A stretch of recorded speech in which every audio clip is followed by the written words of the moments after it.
Hello friends. तो suspension के part 1 में हमने देखा सस्पेंशन का मतलब क्या, सस्पेंशन मतलब क्या और सस्पेंशन के एडवांटेजेस क्या है, सस्पेंशन बनता कैसे है, उसका फॉर्मुलेशन ऑफ सस्पेंशन, वो उसमें क्या क्या चीज़ें लगती है जैसे फ्लोकुलेटिंग एजेंट्स, थिकनिंग एजेंट्स। ओके, तो आज हम पढ़ेंगे stability of suspension and sedimentation method. Sedimentation method बहुत इंपॉर्टेंट है, आप मिस मत कीजिए, तो वीडियो पूरा देखिए। तो सबसे पहले देखिए स्टेबिलिटी ऑफ सस्पेंशन। इसमें दो इम्पोर्टेंट पॉइंट है। सस्पेंशन इजीली रिडिस्पर्स, होमोजीनियसली रिडिस्पर्स होना चाहिए। रिडिस्पर्स मतलब हमने कल पढ़ा था कि अगर ये सस्पेंशन है हमारा, ओके, तो इसमें जो भी हमारे सस्पेंडिंग एजेंट है पार्टिकल से, अगर इसको शेक अगर हमने किया, शेक किया तो ये ये डिस्पर्स होना चाहिए। ओके, अगर ये एक साथ आ गए, ऐसे एक साथ एक जगह पे आ गए और हमने उसको शेक किया तो ये रीडिस्पर्स होनी चाहिए, ये इधर उधर फैलने चाहिए। ठीक है, तो इसीलिए वो पहला पॉइंट वो है, कैन बी इजीली रीडिस्पर्स होमोजेनियसली। दूसरा पॉइंट है stable pharmaceutical suspension flocculated. Flocculated suspension ये स्टेबल रहता है, फार्मास्यूटिकल सस्पेंशन है, ये आप याद कर लीजिए। ओके, तो फ्लोकुलेटेड क्यों स्टेबल रहता है? क्योंकि उसको शेक करने के बाद वो इजीली डिस्पर्स होता है, जो कि हम डीफ्लोकुलेटेड के केस में नहीं देखते, क्योंकि डीफ्लोकुलेशन में हार्ड केक फॉर्म होता है। ओके, तो उसमें दूसरा पॉइंट है वेटिंग एंगल। ठीक है, वेटिंग एंगल यहाँ पे दिया है, पहले आप समझ लीजिए कि वेटिंग एंगल क्या होता है। ओके, हमारा ये सॉलिड पार्टिकल है, ओके, हमारे ये सॉल्वेंट है, ये सोल्यूट पार्टिकल ये सॉल्वेंट के साथ जो एंगल फॉर्म करता है यहाँ पे, इसको बोलते हैं वेटिंग एंगल। ठीक है, अगर ये एंगल छोटा छोटा होगा, अगर देख लीजिए ये ऐसा, अगर ये देखो ये एंगल अगर छोटा है, जितना ज़्यादा कम एंगल होगा, ठीक है, उतना ज़्यादा ये जो हमारा सॉलिड पार्टिकल है ये वेट होगा मतलब उसको, ओके, भीग जाएगा। ठीक है, तो हमारा एंगल हमेशा क्या चाहिए, कम चाहिए ज़्यादा वेटिंग के लिए। ठीक है, तो वापस आती है, यहाँ पे वैसे दिया है थीटा इक्वल टू 0 डिग्री। हमने वो देखा था कि कम एंगल होने पे ज़्यादा वेटिंग होती है, तो 0 डिग्री मतलब एंगल बिल्कुल ही नहीं है, इसलिए कम्प्लीटली वेट है, कम्प्लीटली वेट हो गया।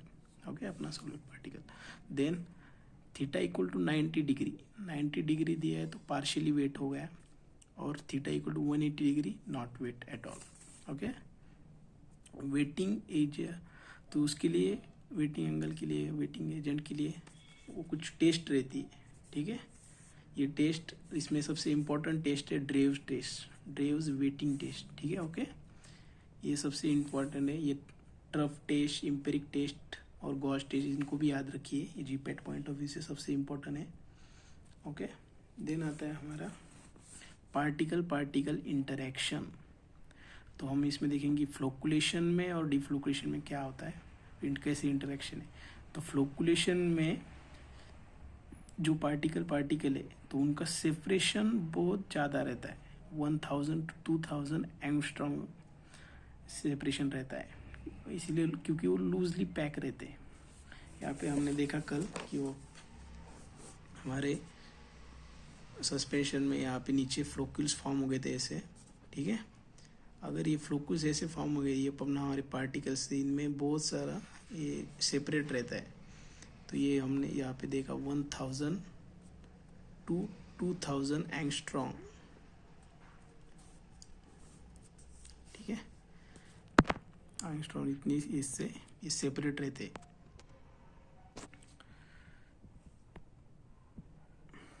ओके, और डीफ्लोकुलेशन में पार्टिकल एक दूसरे में चिपक जाते हैं और हार्ड केक फॉर्म कर लेते हैं। ठीक है, इसीलिए फ्लोकुलेशन में मैंने कल भी बताया आपको कि उसको शेक करने पर पार्टिकल इधर उधर फैल जाते हैं, डिस्पर्स हो जाते हैं, इसीलिए फ्लोकुलेशन हमारा हमेशा अच्छा रहता है। डीफ्लोकुलेशन में वो कड़क हो जाता है, पार्टिकल एकदम सख्त होते हैं, इसीलिए वो हार्ड केक फॉर्म कर लेता है। तो ये पार्टिकल पार्टिकल इंटरेक्शन में ये चीज़ याद रखिए, ये एंगस्ट्रॉम का याद रखिए। उसके बाद इलेक्ट्रोकाइनेटिक मेथड, अब ये नाम देख के घबराना नहीं है। इलेक्ट्रोकाइनेटिक मेथड मतलब इलेक्ट्रिकली पार्टिकल्स की मूवमेंट, वो सब चीज़ें, ठीक है।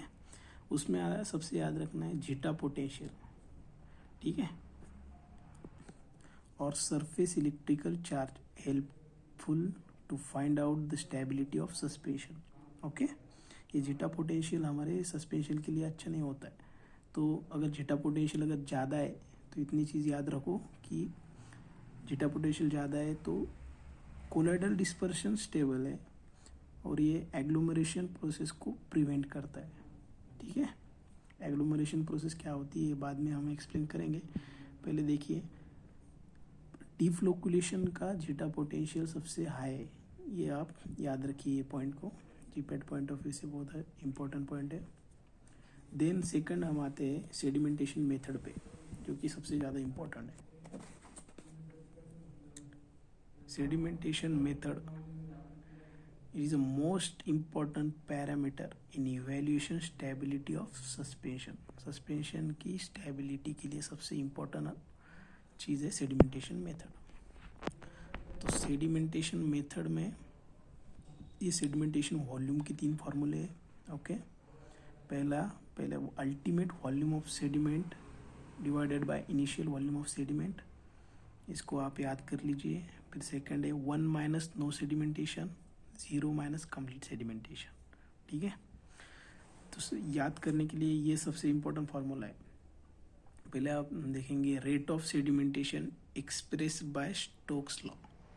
ये बहुत बार पूछा जाता है कि स्टोक्स लॉ किस चीज़ के लिए यूज़ होता है, तो रेट ऑफ सेडिमेंटेशन के लिए स्टोक्स लॉ यूज़ होता है।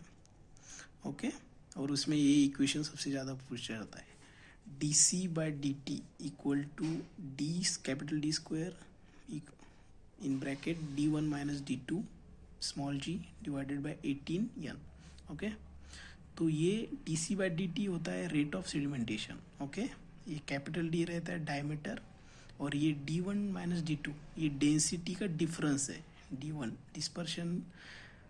डिस्पर्शन मीडियम में डेंसिटी का डिफरेंस है और ये स्मॉल जी ग्रेविटी है। सेडिमेंटेशन है मतलब वो ग्रेविटी की जैसे नीचे आ जाएंगे, उसमें ग्रेविटी भी लगेंगी, ठीक है, इसीलिए स्मॉल जी।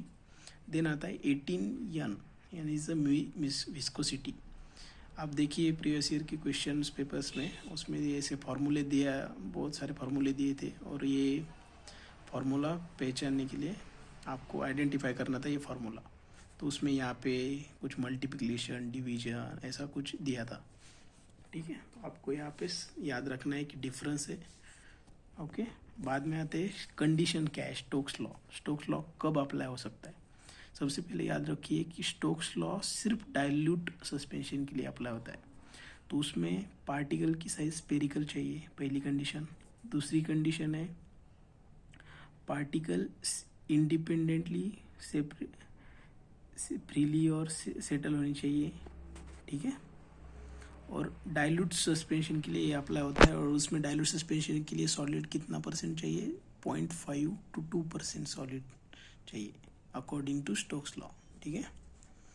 और देन आता है Stokes law applicable to deflocculated system where particle settle independently. हमने कहा था कि डीफ्लोकुलेशन में सेपरेट एंटिटी रहती है, इसीलिए स्टोक्स लॉ डीफ्लोकुलेशन में भी अप्लाई होता है, ठीक है। और स्वैम्पिंग, अभी ये हमारा सेडिमेंटेशन मेथड के कुछ इम्पोर्टेंट पॉइंट्स हो गए। तो बाद में हम से सस्पेंशन के रिलेटेड कुछ पॉइंट्स लेंगे। उसमें सबसे पहला आता है स्वैम्पिंग। ये स्वैम्पिंग क्या होता है? स्वैम्पिंग का मतलब increasing concentration of ion in solution and decreasing thickness of double layer and therefore aggregation occurs. इसको आप ऐसे याद रखिए कि जब कभी भी कॉन्सेंट्रेशन आयंस का बढ़ जाता है, ठीक है, वो क्या करता है, डबल लेयर की थिकनेस कम कर देता है, ठीक है, उसकी जिसकी वजह से एग्रीगेशन होता है। तो ये स्वैम्पिंग में इतना इम्पोर्टेंट नहीं है, लेकिन आप ये बस एक बार ओवरव्यू कर लीजिए इसको। तो सब्सिडेंस इसमें कुछ नहीं, describe the settling of aggregated system. इस ये वर्ड का मतलब है, ये किसको डिस्क्राइब करता है, the settling of aggregated system, ठीक है। उसके बाद आते हैं ये पॉइंट पे, ओस्टवाल्ड राइपनिंग क्या होता है, ठीक है। ओस्टवाल्ड राइपनिंग मतलब जो भी छोटे पार्टिकल्स है वो बड़े पार्टिकल पे बैठ जाते हैं, और ठीक है, उसमें क्रिस्टल ब्रीजिंग फॉर्म करते हैं ड्यू टू टेम्परेचर की वजह से, उसको बोलते हैं ओस्टवाल्ड राइपनिंग, ठीक है। ये जो कि हमारे लिए अच्छा नहीं रहता सस्पेंशन के लिए, ये हो गया। उसके बाद आते हैं फ्रीज द साइक्लिंग, ये एक टेक्निक है, ठीक है, जिसमें सस्पेंशन को stressing of suspension for stability testing, suspension को हम टेस्ट करने के लिए उस पर कुछ स्ट्रेस अप्लाई करना, एक सब करना टेक्निक, उसको बोलते हैं फ्रीज द साइक्लिंग। बस ये इतना ही याद रखो, इसको ज़्यादा ये नहीं किया तो भी चलेगा। माइक्रो इलेक्ट्रोफोरेसिस अपैरेटस, तो इलेक्ट्रोफोरेसिस ये वर्ड से घबराना नहीं है। इलेक्ट्रो का मतलब इलेक्ट्रिक और फोरेसिस का मतलब सेपरेशन, मतलब किसी भी चीज़ इलेक्ट्रिक्स की हेल्प से अगर कोई सेपरेशन चालू है उसको बोलते हैं इलेक्ट्रोफोरेसिस। तो ये हमारा डीएनए, उसमें सेपरेशन में बहुत हेल्प इलेक्ट्रोफोरेसिस प्रोसेस होती है। तो यहाँ पे दिया है माइक्रो इलेक्ट्रिक फोरेसिस अपैरेटस। ये क्या करता है, measurement of migration velocity of particle. जब हम इलेक्ट्रिक फील्ड अप्लाई करते हैं कहाँ पे करेंगे, सस्पेंशन में, ओके। और वो क्या करेंगे फिर माइग्रेशन वेलोसिटी ऑफ पार्टिकल की मेजर करेंगे। ये हो गया हमारा माइक्रो इलेक्ट्रोफोरेसिस अपैरेटस। इसके नाम में सब कुछ है, आप बस नाम याद रख लिए कि इलेक्ट्रिक फील्ड अप्लाई होती है सेपरेशन के लिए, अगर सस्पेंशन अप्लाई होगी तो सस्पेंशन में वो वेलोसिटी मेजर करेंगे। उसके बाद आते हैं consistency of suspension evaluated by, suspension की कंसिस्टेंसी कैसे इवेल्यूएट करते हैं, इसके लिए दो मेथड है, cup and bob viscometer and cone and plate viscometer. Cup and bob viscometer में पहले देखिए कि सब बॉब बीच में ऐसे कॉलम की तरह बॉब रहता है, उसके बाहर कप रहता है, ये बॉब इसमें रोटेट होता है, तो ये टॉर्क रहता है जिससे हम मेजर करते हैं विस्कोसिटी ऑफ सस्पेंशन, ठीक है। और देन आता है कोन and plate method. Cone and plate में से कोन होता है, ये प्लेट है, यहाँ पे सस्पेंशन हम ऐड करते हैं, ये कोन, फिर उसके बाद इसमें हम डायनेमिक विस्कोसिटी मेथड करेंगे। डायनेमिक मतलब कॉन्स्टेंटली अगर विस्कोसिटी बदल रही है, चेंज हो रही है, उसको बोलते हैं डायनेमिक विस्कोसिटी। तो इसमें ज़्यादा इस तरह डायनेमिक का मतलब ज़्यादा कुछ ये नहीं करने का, बस कॉन्स्टेंट चेंज याद रखो। कोन and plate viscometer and cup and bob viscometer ये हम यूज़ करते हैं सस्पेंशन की कंसिस्टेंसी देखने के लिए, ठीक है। बाद में आते हैं सेटलिंग बिहेवियर ऑफ सस्पेंशन पे।